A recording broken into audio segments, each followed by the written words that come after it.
Dan sahabat itu juga mengalami kekerasan karena memeluk Islam. Jadi Nabi Muhammad itu memutuskan untuk hijrah ke Madinah dan juga membentuk komunitas Islam baru yang lebih kuat dan damai. Di Madinah itu juga Nabi Muhammad itu membentuk Piagam Madinah sebagai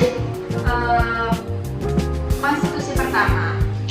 Oh, berarti Nabi Muhammad waktu dakwah itu nggak langsung diterima ya sama kaum Quraisy. Berarti masih ada kayak penolakan, kayak tekanan dari mereka. Jadi nggak bisa langsung dakwah secara terang-terangan ya kak. Benar banget. Kita lanjut ya ke masa yang kedua, ini ada masa Khulafaur Rasyidin. Jadi setelah Nabi wafat itu ada 4 sahabat yang menggantikan beliau dalam memimpin Islam, teman-teman. Siapa aja sih kak kalau boleh tahu 4 sahabat itu? Jadi 4 sahabat ini ada Abu Bakar As-Siddiq, Umar bin Khattab, Utsman bin Affan, dan juga Ali bin Abi Thalib. Wah, kalau boleh tahu, pasti kan mereka punya peran masing-masing nih kak. Boleh nggak di-spill ke teman-teman peran-peran dari masing-masing keempat khalifah itu? Boleh banget. Jadi kalau peran masing-masing itu sebenarnya sama, yaitu strategi dalam menyebarkan dan juga menegakkan Islam, tetapi pasti mempunyai peran sendiri-sendiri.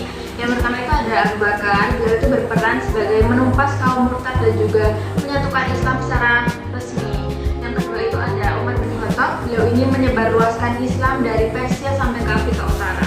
Yang ketiga ada Utsman bin Affan, beliau ini juga menyebarkan wilayah Islam, tetapi wilayahnya itu berbeda, teman-teman. Beliau ini menyebarkan di wilayah Asia Tengah dan juga Tripoli. Dan yang terakhir ada Ali bin Abi Thalib, beliau ini memimpin pada masa konflik, yaitu konflik internal dan juga konflik politik. Wah, keren-keren banget ya peran-peran dari mereka. Ada nggak sih kak itu apa?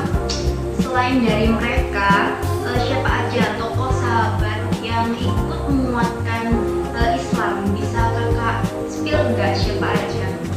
Sebenarnya ini banyak banget ya selain 4 tadi, tapi kita sebutin beberapa aja. Contohnya kayak Bilal bin Rabah, beliau ini terkenal sebagai muadzin pertama.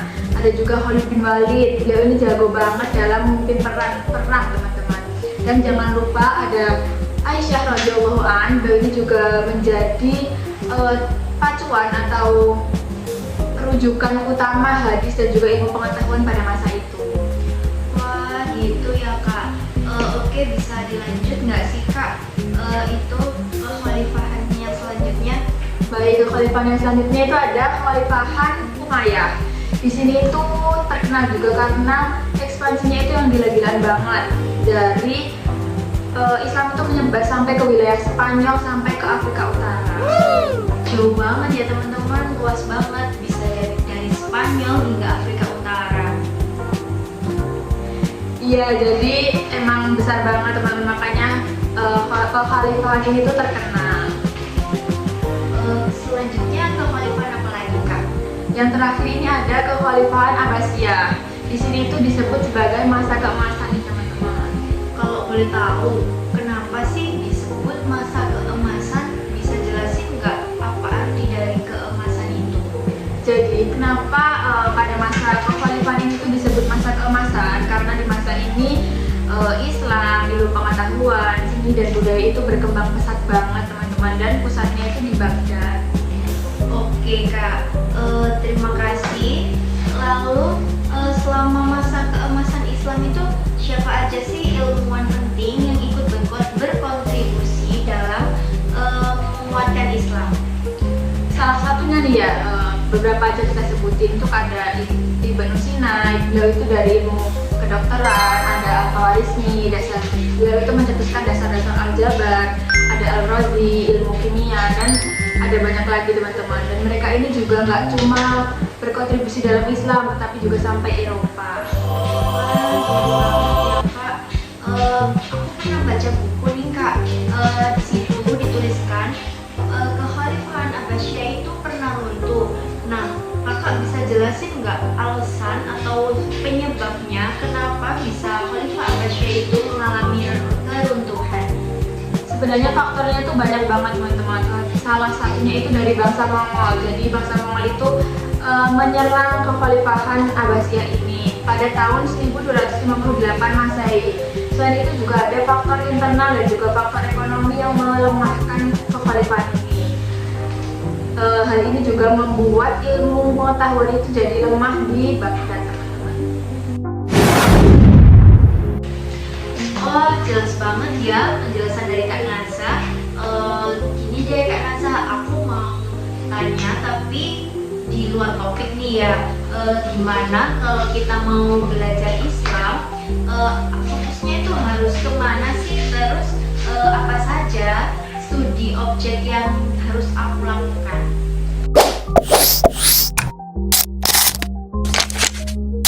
Kalau objeknya itu banyak banget teman-teman, tapi intinya ajaran dasarnya itu udah pasti termuat dalam Al-Quran dan juga hadis sebagai penjelas dari Al-Quran itu sendiri.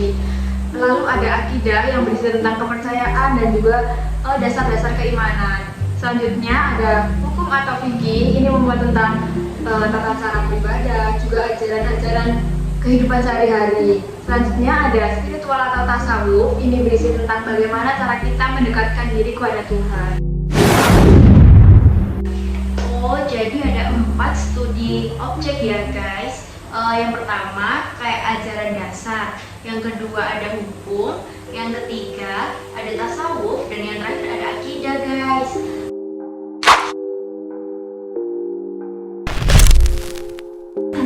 Nah yang terakhir nih Kak, aku mau tanya, kan para peneliti atau para ulama kan pasti mengkaji Islam nih. Nah mereka itu menggunakan sumber utama apa sih buat mengkaji Islam itu?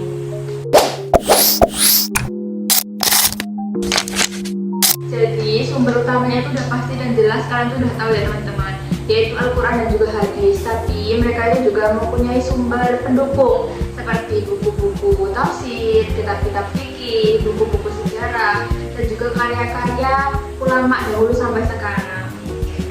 Berarti mereka itu selain memakai Al-Quran dan hadis juga memakai itu ya Kak, kitab-kitab fikih, buku-buku tafsir, sama karya-karya ulama dari dulu sampai sekarang gitu ya. Bener banget teman-teman, jadi nggak cuma pakai Al-Quran dan juga hadis. Oke Kak, sepertinya ngobrol dari tadi udah lama nih guys. Kayaknya waktunya udah habis nih. Aku berterima kasih banget sama narasumber yang keren ini. Penjelasannya juga oke banget guys, bisa dipahami. Terima kasih ya Kak Naza. Aku juga makasih banget buat Kak Nashwa karena udah undang aku buat datang ke podcast yang keren ini. Dan semoga kita bisa ngobrol di podcast berikutnya ya teman-teman.